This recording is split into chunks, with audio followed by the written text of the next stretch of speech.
Hello again.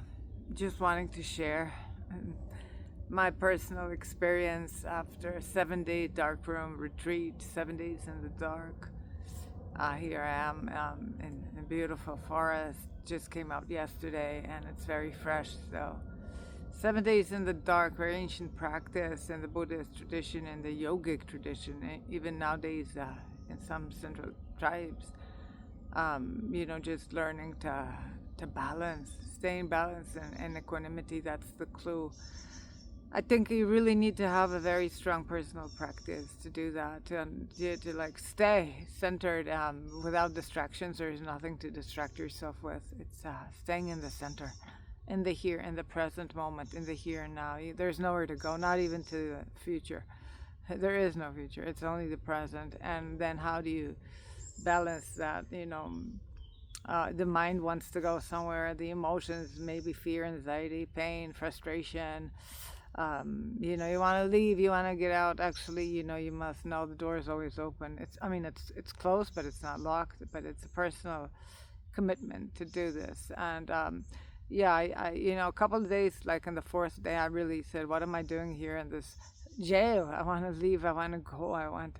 Maybe comfort, it's a very tiny room, but I just decided it's an experiment with life, with myself, with the inner strength that comes from infinite source, and then suddenly things shifted, just learning to rearrange, to transform, and it's inner alchemy, it was intense, pretty intense.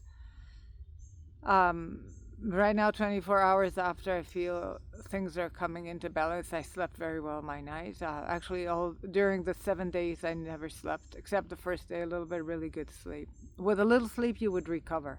But then the second to the seventh night, I just couldn't sleep. I was super activated. The more it went, the more activated, like super activated, and like lots of perceptions, like amplified. Not psychedelic, don't go that way. That just means like more like the scope of my awareness was amplifying. I could see through lots of things in my life. I could see through lots of conditioning that I've been carrying, that we carry as a species, from the day you're born, and the education. I could see through lots of loads that I've been carrying, like just heavy loads, and just like learn to shift, transform, get it out, like cut it out. Doesn't belong to me. The only thing that I have now is the here and now, and I'm just flowing through. It's not, nothing is really mine. I'm just flowing through, understanding, to get like really the perception of lightening the burden, and just lightening to the essence, becoming the essence, the only thing that exists is the essence, and the awareness of that essence, and the divine, the divine spirit, consciousness, primal energy, whatever you want to call it, God, Shiva, the creation that's happening all the time, and at the same time the destruction. So understanding that you can direct your mind, you better do, direct your mind so your mind doesn't take you off because of the conditionings and things you've been carrying. All the ideas is all false. It's all samsara. And karmas don't even exist. Once you go beyond, karmas come to a certain level and you burn them out, you transform, and then from there you decide, and you can connect, or you just flow into the connection. This is the word. You flow, you navigate, is a flow. Is a flow into... I receive lots of, because of the practice that I've been doing for many years, receive lots of indications how to how to transit through these bardos, and yes, and this is what I really want to communicate. This is now, I will make it part of the information here I'm sharing, just all the teachings, the teachings of transformation, and getting to the next level, transforming and getting to the next level. There is no limits. You can decide. You decide if you just do it, and it's crossing the fears. And you're not alone. It's the I am consciousness. I'm always held by and supported by divine consciousness, God, whatever you want to call it.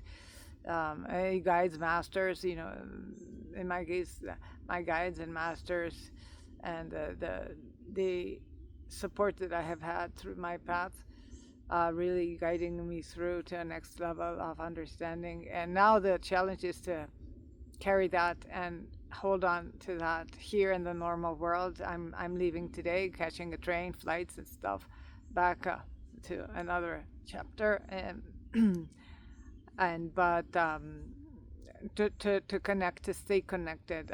It's a connection. It's quantum energy all around. We know that, so that's quantum energy, and it's the observer effect. So just depends where you're observing, when, what are you holding to, what are you connecting to. For me, as I've always said, it's about electricity. Everything is electricity. So electrical connections to higher consciousness and higher dimensions, which is all in one, where it's all encircled in one. So navigating and being able to manage, it's learning to manage. Darkness is 7 days, 7 nights. It goes by its time, own time. You exit like the normal time. So I just remembered so many teachings of one of my masters, my teachers, and time is fluid, and it's just navigating time is the key of magic, and then you can enter outer space, which is within you, all the spaces. And going back to my childhood, and like also seeing all the love that has been flowing into my life, appreciating, and this gratitude, enormous feeling of gratitude. I just felt so much gratitude for the blessings that I've received, and for my family, for my children, for my mother, for the blessings, for my beautiful granddaughters. They enlightened my moments, darkest moments, that I was suddenly like, dark times in the dark tunnel. My little girls, my little ones, the love of my heart, and so such beauty came through. And at the same time, just knowing that you're in a little boat, like the Buddha says, navigating to the next shore, and then you get to the next shore, and there's the next one, and the journey continues. So it's all about the breath. And with this, I conclude to enter a new episode next time. It's about the breath, the quality of your breath. The breath is the engine. The breath is the energy. The breath is the master. The breath is the quality of all the consciousness you may carry, and of the energy of your body, of the cells, of your health. It's in the breath. That is the magic key. We're looking around, all around. I want the magic. It's in the breath, and the way you breathe, and the quality. And then new information comes through, new energy, new nourishment. See you next time, and I love you all. Namaste.